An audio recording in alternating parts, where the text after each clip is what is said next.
أعوذ بالله من الشيطان الرجيم بسم الله الرحمن الرحيم ولقد أرسلنا نوحا إلى قومه فقال يا قوم اعبدوا الله ما لكم من إله غيره إني أخاف عليكم عذاب يوم عظيم قال الملأ من قومه إنا لنراك في ضلال مبين قال يا قوم ليس بي ضلالة ولكني رسول من رب العالمين أبلغكم رسالات ربي وأنصح لكم وأعلم من الله ما لا تعلمون أوعجبتم أن جاءكم ذكر من ربكم على رجل منكم لينذركم ولتتقون ولعلكم ترحمون فكذبوه فأنجيناه والذين معه في الفلك وأغرقنا الذين كذبوا بآياتنا إنهم كانوا قوما عمين صدق الله العظيم رب اشرح لي صدري ويسر لي أمري واحلل عقدة من لساني يفقهوا قولي رب زدني علما سبحانك لا علم لنا إلا ما علمتنا إنك أنت العليم الحكيم سورة الأعراف أتم سپارہ آیات نمبر 59 ولقد أرسلنا نوحا إلى قومه فقال يا قوم اعبدوا الله ما لكم من إله غيره سورة اعراف د شورونا تردیز پوری اصول اسلام توحید رسالت او آخرت په مختلفو عنوانات او دلایل سره د هغه اثبات وشو او خلقو ته د هغه طرف ته یعنی هغه طرف ته ترغیب ورکړې شو او دغه رنګي چې کوم خلق په مخالفت کیو نو د دې د مخالفت نه خلق او يرولې شو وز دلته کې د اتمې رکوع ورستو تر صورت ختمېدو پورې د انبیاء علیهم السلام د امتونو ذکر دی چې هر پیغمبر هغه خپل امت توحید طرف ته را بللې دي د قیامت تر ورځې نه يرولې دي په غټولو کې لومبي پیغمبر حضرت آدم علیه السلام دی خدای آدم علیه السلام په دور کې شرک او کفر نو دلته کې نوم د حضرت نوح علیه السلام نوم به ذکر عمدا وجه د په قصصو کې په کیسو کې قرآن مجید کې چې کومې کیسې د عبرت کیسې چې قرآن مجید کې کومې ذکر دي ټولې د عبرت لپاره دي د دې وجه نه په قرآن مجید کې یو کیسه هم سوا د یوسف علیه السلام د کیسې نه چې په هغه کې د الله پاک جل شانه خپل حکمتونه دي نور څومره قصص چې په قرآن مجید کې بیان شوي دي د ټوله کیسه د سر نه ویخه پورې په یو ځای باندې نه د ملو شي نو ځکه چې قرآن د کیسو کتاب نه دی د عبرت کتاب دی نو چې کوم ځای کې د کومې کیسې کومه حصه د عبرت لپاره کافی وي نو هلته کې هغه طرف ته الله پاک جل شانه اشاره وکړي سوا د یوسف علیه السلام د کیسې نه چې هغه ټول الله جل شانه سر نه واله ویخه پورې په یو ځای باندې بیان کړی دی نو په دې کې د آدم علیه السلام په قصصو کې د حضرت نوح علیه السلام نوم به راوست ودا وجدا چې آدم علیه السلام په دور کې شرک او کفر نه چانه پیژند نو ټول خلک مسلمانان او شرک او کفر د حضرت نوح علیه السلام نه شروع شوی دی نو د دې وجه نه د نوح علیه السلام ذکر ډومبه او د نوح علیه السلام او د حضرت آدم علیه السلام په منځ کې حضرت ابن عباس رضی الله عنه فرمایي چې اته پښته تیر شوی یعنی اته پیړې پښتو کې ته مونږه پیړې وي اته پیړې تیر شوی او دغه رنګي بعضی روایتو کې دي چې لس قرنه فاصله د حضرت آدم علیه السلام او د حضرت نوح علیه السلام په منځ کې او یو قرن د 100 کالو وي نو د په دې حساب سره زر کاله فاصله شو د حضرت آدم علیه السلام او د حضرت نوح علیه السلام په منځ کې دغه رنګ ابن جریر رضی الله عنه نقل کړی دي چې 866 سال فاصله ده د حضرت آدم علیه السلام او د حضرت نوح علیه السلام په منځ کې نوح علیه السلام ته الله جل شانه 9.5 کال عمر ورکړو او په یو حدیث کې چې حضرت آدم علیه السلام ته 40 کال کم زر کال عمر د حضرت آدم علیه السلام ته ورکړو د نوح علیه السلام خپل اصلي نوم هغه شاکر او بعضی مفسرین وی چې نوم سکن او بعض مفسرین وی چې د نوح علیه السلام خپل نوم عبدالغفار. نو دلته کې ډومبه کیسه د حضرت نوح علیه السلام په دی وجه نه راوستله چې نوح علیه السلام نمخ کې کفر او شرک چا نه پیژندو. دا شرک چې دی د بوتانو د عبادت چې دی دا د حضرت نوح علیه السلام د قوم ایجاد دی.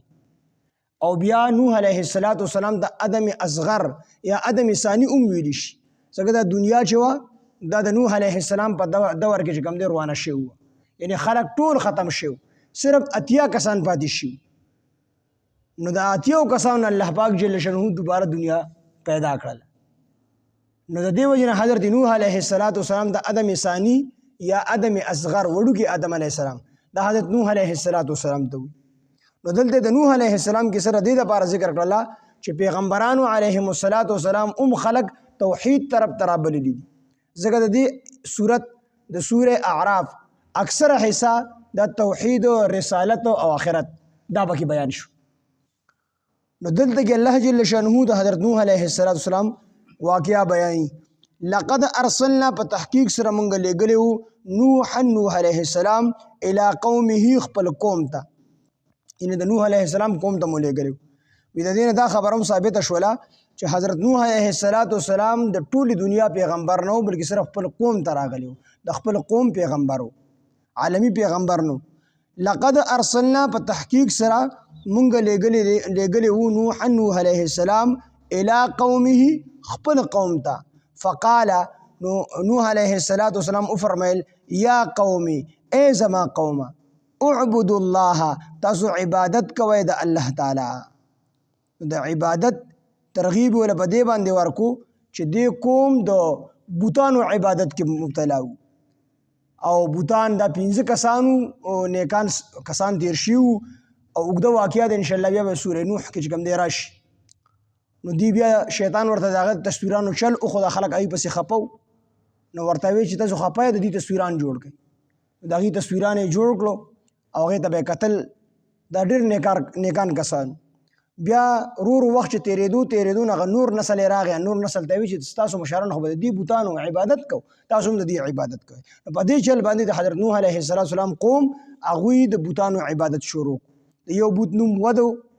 د بل بوت نوم سواعو، د بل بوت نوم یغوسو، د بل یعوقو، د بل نصرو. د 15 نیکان کسانو او د هغې بوتان دی شروع کړي وو، جوړ کړي وو او د هغې نه وروسته بیا د هغې عبادت شروع. نوح علیه السلام ودوی اعبدوا الله تاسو د الله عبادت کوئ. ما لکم نشته د ستاسو دپاره من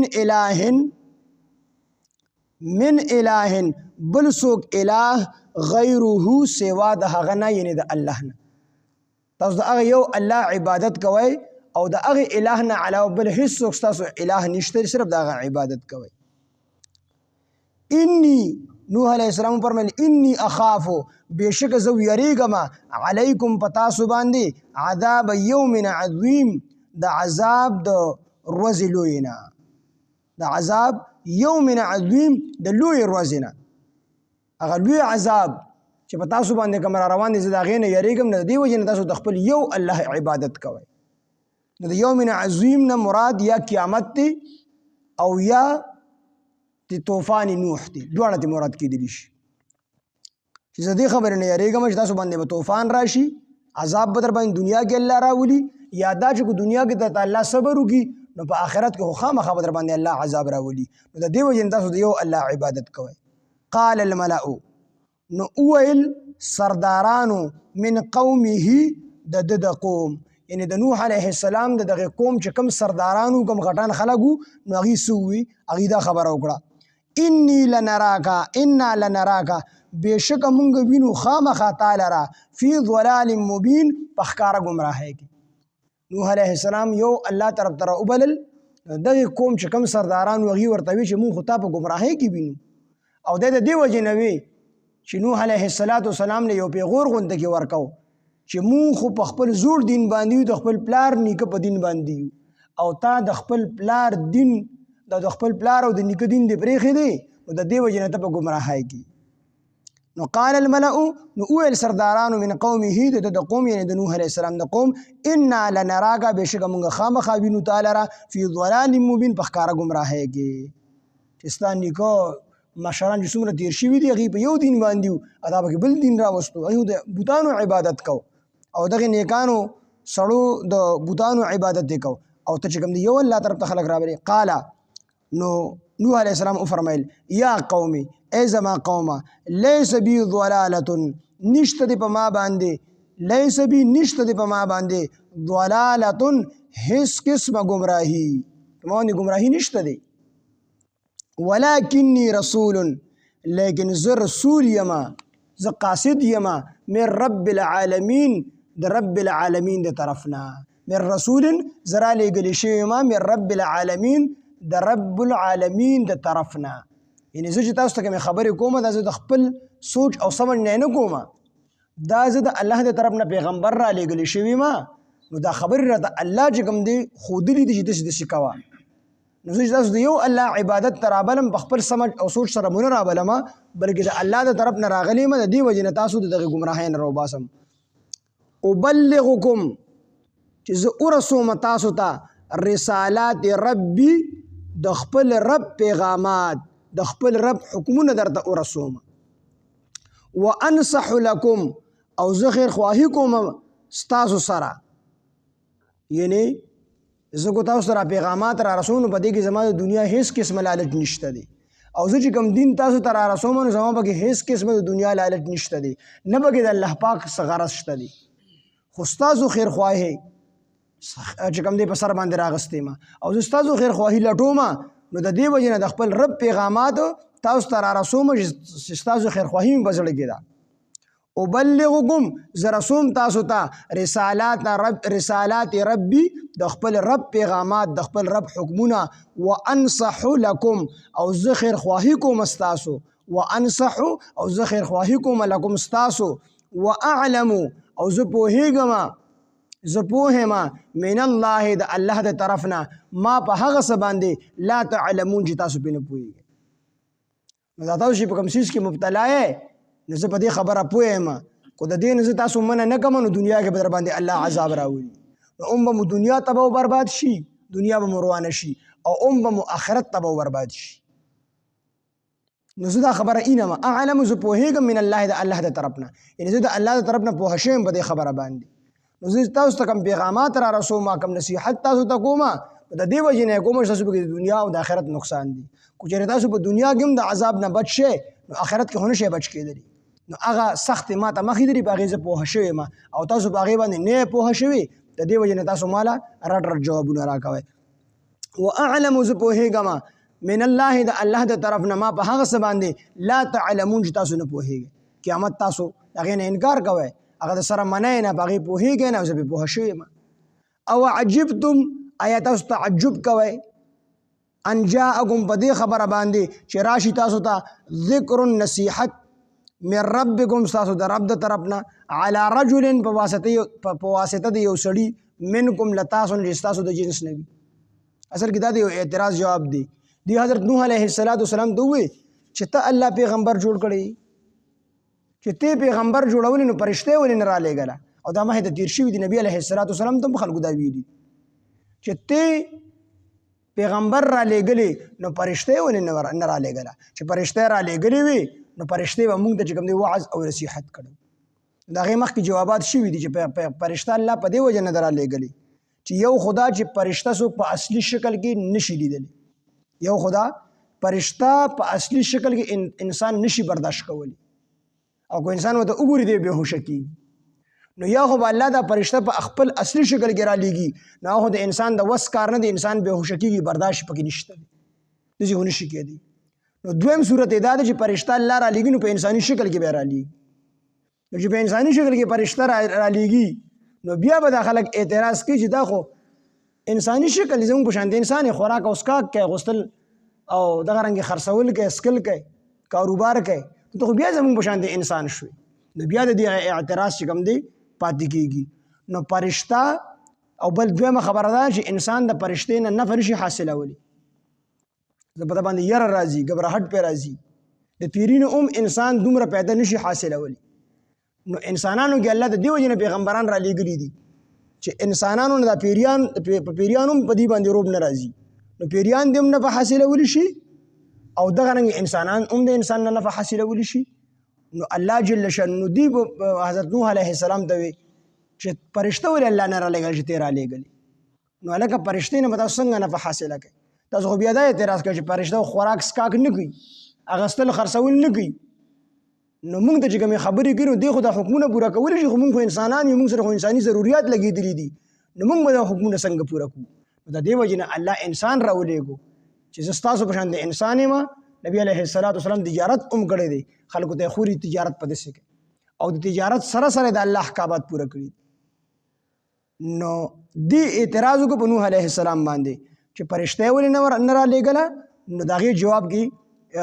ورته چې کوم دی حضرت نوح علیه السلام وفرمیل او عجبتم آیا تاسو تعجب کوئ ان جاءکم په دې خبره باندې ان جاءکم دا چې راغلی دی تاسو ته ذکر نصیحت من ربکم ستاسو د رب د طرف نه علی رجل په واسطه د یو سړي منکم چې ستاسو نه دی نه ستاسو د جنس نه دی، چې ستاسو د جنس نه په دې باندې تاسو اعتراض کوئ. نو دا الله ذکر لېږلی دی چې لینذرکم دپاره دی چې هغه ویري تاسو لره، تاسو ویري د قیامت ته ورځې نه، ولتتقوا او دپاره دی چې تاسو بچ شئ د شرک نه، د شرک نه بچ شئ. نو بچ کېږئ به چې کله انسان راشي نو انسان نصیحت د انسان دپاره نافع وي، دې پیدا اخیستلی شي. نو د دې وجې نه نوح علیه السلام وایي چې زه الله انسان را لېږلی یم، فرشته یې نه یم را لېږلی. لینذرکم دپاره دی چې تاسو ویري هغه، ولتتقوا او تاسو بچ شئ د شرک نه دغه د وجې نه، ولعلکم ترحمون او دپاره دی چې په تاسو باندې رحم وکړي شي، ولعلکم او دپاره دی چې ترحمون په تاسو باندې رحم وکړي شي. چې د شرک نه بچ شئ او دغه رنګ تاسو د قیامت ته ورځې نه ویریږئ نو ایمان به راوړئ. چې کله ایمان راوړئ په تاسو باندې بیا د الله پاک جل شانه رحم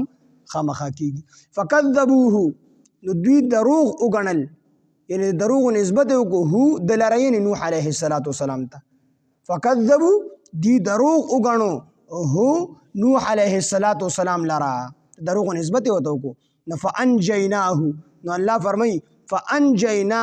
نو موږ نجات ورکو هو د لره نوح علیه السلام لره. نو فانجیناه نو موږ نجات ورکو نوح علیه السلام لره والذین او ها کسانو لره معه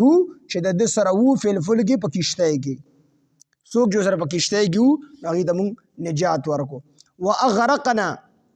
او موږ ډوب کړل الذین ها کسان کذبو چې دروغ یې ګڼلي وو بآیاتنا زموږ آیاتونو لره انهم بېشکه دوی کانو وو قوما داسې قوم عمین چړاندو، داسې قومو چړاندو د مخکنو پیغمبرانو حالات هم نه کتل او دغه رنګې د هغه معجزاتو ته هم ونه کتل، په الله باندې ایمان را نه وړو او هغه په خپل جهالت کې چې کوم دی په عذاب د الله پاک جل شانه راغی او ټول یې چې کوم دی نیست او نابود کړل. صرف 80 کسان دا چې کوم دی په طوفان نوح کې پاتې شوي دي او نور ټول چې کوم دی الله ډوب کړل. د نوح علیه السلام خپل زوی هغه هم الله جل شانه ډوب کو، هغه ته چې کوم دی ونه کتل. نو دې کې د انبیا علیهم السلام کیسې بیان شوي دي، واقعات. نو دا د دې دپاره دي چې کومو خلکو توحید نه انکار کړی دی، رسالت نه انکار کړی دی، آخرت نه انکار کړی دی، نو هغې باندې الله جل شانه عذابونه راوستي دي. اوس هم که څوک داسې وي توحید رسالت آخرت نه انکار کوي نو هغې د دې نه عبرت واخلي او په توحید باندې د کلک اوسېږي، په الله دی واحد لا شریک ومني او پیغمبر باندې دی ایمان راوړي، په آخرت باندې دی ایمان راوړي، د دې نه دی عبرت حاصل کړي.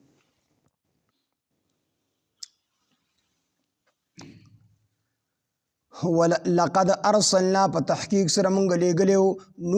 نوح علیه السلام الی قومه خپل قوم ته. فقال